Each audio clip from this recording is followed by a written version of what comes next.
Hi! Hello అండి. క్యాలీఫ్లవర్‌తో ఎప్పుడు fry చేసుకుంటాం గదా! దానిలో కొంచెం ఎగ్‌ని యాడ్ చేయండి. చాలా టేస్టీగా ఉంటుంది. ఎప్పుడు ఇలాగే కావాలంటారనమాట.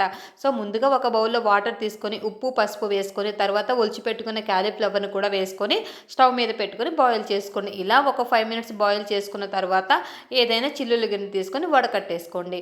సో, దాని తర్వాత అందులో వాటర్ అంతా పోయే వరకు వడకట్టేసుకొని, తర్వాత ఒక స్టవ్ మీద ప్యాన్ పెట్టేసుకొని, ప్యాన్‌లో ఒక 2 టేబుల్ స్పూన్స్ అయితే ఆయిల్ వేసుకోండి.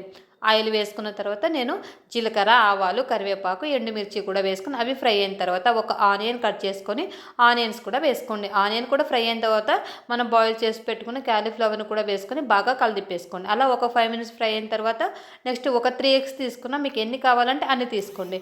తర్వాత ఎగ్గును కూడా కొంచెం ఏసిన తర్వాత ఒక 5 మినిట్స్ అలాగే ఉంచి బాగా కలుపుకొని కొబ్బరి కారం అయితే ప్రిపేర్ చేసి పెట్టి అవి కూడా వేసుకోండి. అవి ఒక 5 మినిట్స్ కలుపుతూ స్టవ్ ఆఫ్ చేసుకోండి. చాలా టేస్ట్ ఉంటుంది. బాయ్.